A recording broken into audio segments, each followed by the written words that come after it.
And his recovery isn't complete. They'll take another 2 weeks. During that time, his equipment will also be completed, and there's something else to be said. Before hearing it, he saw his friend was already waiting. He didn't expect they'd be the only ones using that place in the coming days. That explains the price of the taxi since the place is far from the city.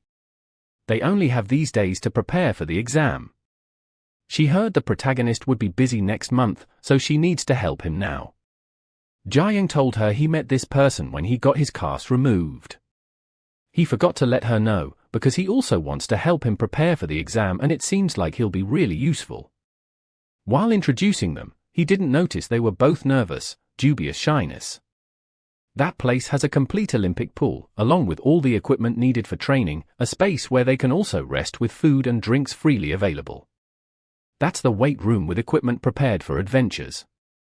The 5th floor is reserved for men, but if he wants to use the spa, he should go to the 4th floor.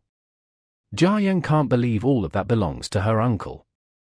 The girl said there's no need to be surprised because among high-level adventurers, it's common for them to be even more extravagant. When he's not using the place, it's her opportunity to get permission for them to use the space. That's when she asked, since she had forgotten what that guy was doing or two. Jiayang said he's a friend, and the girl asked him to be more discreet since they could be overheard. She doesn't know why Chulkan came with a protagonist because even though they're in the same class, they're not close. Jiayang asked if the girl had ever tried talking to him, but that's not even a possibility for her. It's not just their class. Everyone avoids talking to him since he has a reputation for being extremely demanding even if noble. While she was about to continue venting, Jiayang asked what his friend was doing. He said he's not there to have fun, so he should stop. The mountain of muscles walked up to him like an obedient boy. Something completely unexpected for the girl who saw that trottle-tate apologize.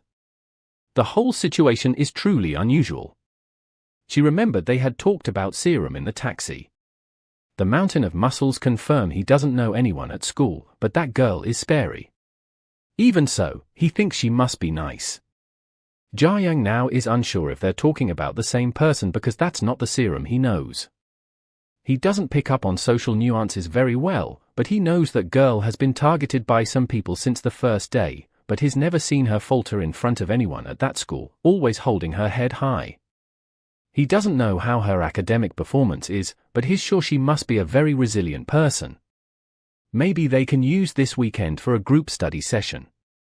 Serum is worried because he needs to prepare for the exam if the protagonist doesn't seem to care about that. He needs to build habits and gain knowledge, analyze situations, and develop a plan. That's what he needs. But since they're in that place, they might as well use it in a more interesting way. Because over the last month, he's become stronger than ever. He managed to face talented people, learning things he could never have learned on his own.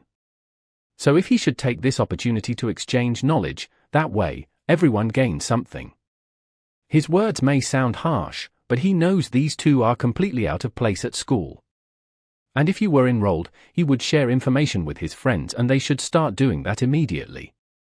Serum even considered the possibility of doing that over the weekend. Jerry Young said she should think more about herself. School must not be an easy place to perform. She understands those words, but remains worried about the test. Even if he passes, there's no one to sponsor him within that school. She completely understands the situation, but doesn't think she's capable of teaching him anything.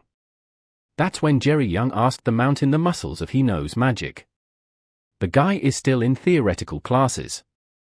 That girl is good at it, but she made it clear that just because she knows how to use it doesn't mean she's good. Hill King said she could teach since he's always been interested in learning. Serum still finds him very intimidating.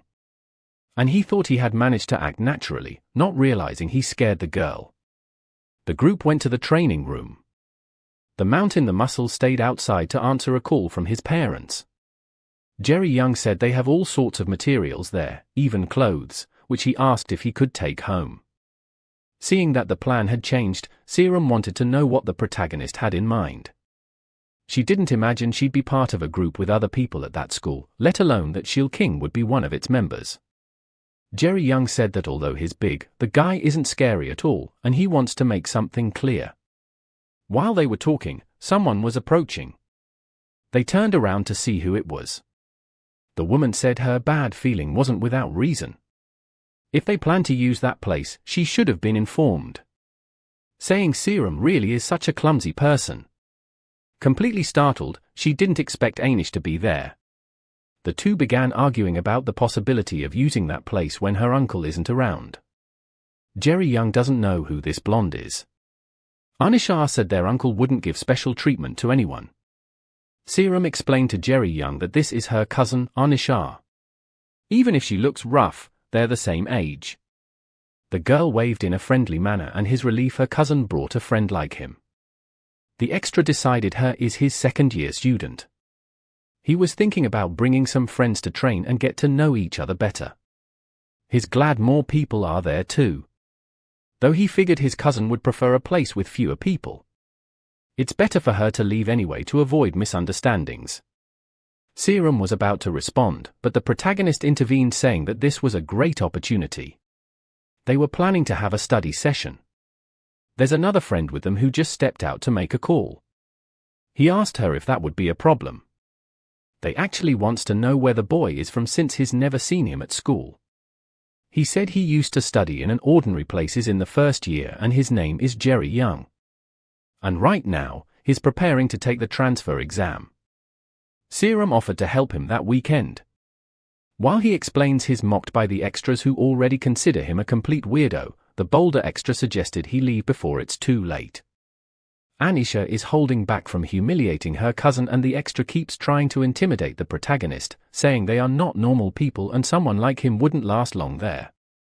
He would just embarrass himself, so he should find something else to do with his life. Before Jerry Young had the chance to keep talking, the extra surprised him, landing a punch on his face. He complained about the pain. The extra didn't intend to cause serious harm, because attacking a normal citizen is a crime severely punished. He just wanted to intimidate the boy, pulling his punch before it reached him. He's sure he had planned his strike with perfect precision. The boy should have flinched at that hand. He began to think the boy must have moved on purpose to be hit, meaning he must have seen through the provocation. With the trembling voice, Jerry Young said he had hoped they would be friendly and maybe even work together. But unfortunately, he'll have to act in self-defense and hopes the extra can understand that.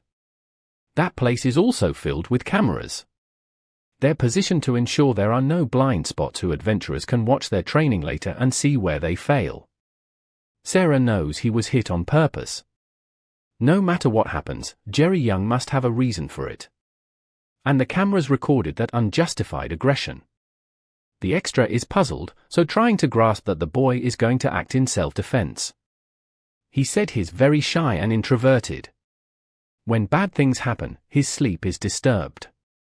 The extra began to think the victim is overreacting since he didn't even get hurt. Speaking even louder, he asked if Sarah heard what the extra said, that his victim behavior is exaggerated. It would be better if he called the police or even the school principal. That was enough to make the extra terrified, saying that he needed to solve this problem quickly.